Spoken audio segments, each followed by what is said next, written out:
And so the next one that I want to share with you is a strange upside-down law. It's called the law of good and evil. The law of good and evil, not spiritual evil, but adversity. And here's what it says. You know the good things that you want in your life? They're abundantly available. But most times they're embedded under bad things. Well, that's weird. Good things come out of bad things. It is the way of nature. Think about how a woman gives birth. She doesn't maintain her nice, svelte figure. She gets distended. And she walks almost tipping over. And she suffers for 9 months or so. And a woman who's so delicate about her body, careful about her body, will open her legs, if you pardon the expression, to a half a dozen strangers who attach things to her and push on her and pound on her. And when the pain is hot and she doesn't want to push anymore, they say push, and she has to push some more. She's lying there next to her husband, and she grabs his finger and bites into his skin. Look at what you did to me. And, and she shrieks in pain, and at the crescendo of that pain, baby pops. Well, I guess it's not that easy. What do I know? Baby comes out. Now, if you were a simple, logical, linear thinker, you might believe that when this woman finally sees the cause of her pain, she would shrink away and say, just let me relax a little bit. Is that how nature works? Is that how it works, Mama? Oh, no, no, she wants to embrace the baby. Then she doesn't even want him to take it to clean it up. She just, oh my gosh. And she's so happy she cries. Tears of joy. And it is the same thing that caused her pain. This is how nature works. Life comes out of investment and pain and pressure and problem. I'm talking to somebody right now who's going through trials and crosses and tribulations and all kinds of calamity happening in your life. I don't know why, but somehow the universe is constructed so that good constantly comes out of that which we might call bad. Oh, you know that you're talented. You know that you were meant to go somewhere in your life. You're supposed to change your family history. You have dreams and expectations, and yet you're suffering right now, and things are breaking. Let me tell you how life works naturally. You have gold inside. You're valuable. They've told you that you're smart. And one day somebody digs under the mountain and finds you. The gold, when it comes out from under the mountain, doesn't even look like gold any more than a caterpillar, a butterfly. But the person who rescues your life knows that you have the talent. And so you go, great, I can see the light. And this person takes you and gives you to a blacksmith. And the next thing that happens is the blacksmith puts you on a thing called an anvil, takes out a big metal thing and goes, bam, and strikes you. And stones and sticks splinter off you. And you go, oh my God, I'm going to die. I would be better under the mountain.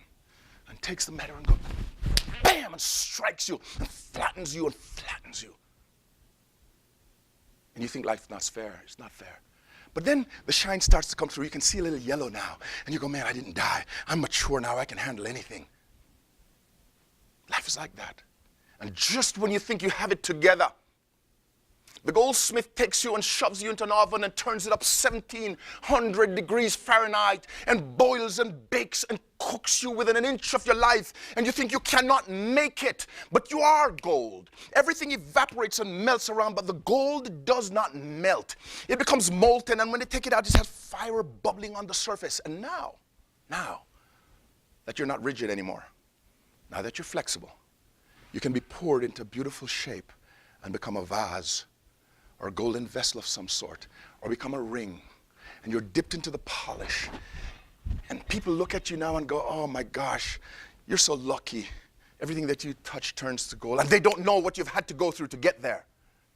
Can anybody feel that pain in your life sometimes? If you do not quit, if you do not evaporate and go away, if you do not cry uncle and say, let me out, let me check out on life, you can emerge where your wings come out, where your gold, if I can give you two metaphors in one, becomes evident to people. This is the nature of life. Well, lady, look at the beautiful dress you have on, or one you have in your closet. You know you could buy the same dress at Goodwill for about 10% of the price? Or something like it. It would keep you warm. It could even be coordinated. But if you want something exquisite, if you want something new, you pay a little higher price, don't you? Is that true? When you say you want good in your life, when you say you want to be great, do you mean it? Do you expect that the government is going to give you the wings, or are you willing to pay the price of pressure and pain Oh, the company is not paying me enough. I had a company tell me that, and it came to me to say to the people in the company is not paying you enough? You're right. I happen to know something about this company, and the president was actually sitting there, as is this case. So can I go down that line? This company is not paying you enough. Let me ask you, how much is enough? Tell me where in the world you'll find a company that will pay you for your life. There's no company in the world that pays a human being enough, because you invest your life to do your work. Your work is your life. You quit this company and go to another and get a raise, and you will not be paid enough. Subsequently, because life extracts juice out of you to keep you alive, what you would better do is to live to the best quality of excellence that you possibly can. It's not like you live and come to work. It's that you live and you work and you play, and everything that you do constitutes your life. If you wait for somebody to pay you enough, then your life becomes a commodity. Is that making sense to anybody? Nobody will ever pay you enough. The payment that is enough is the psychic and emotional and spiritual satisfaction that you get from knowing that every day you get up, you're in top shape, peak performance. And even though things may come to distract you, you rise again after you fall. Then you feel fulfilled that you're a valuable human being. If you measure your life in money, you will always come up short. That's how I figure it.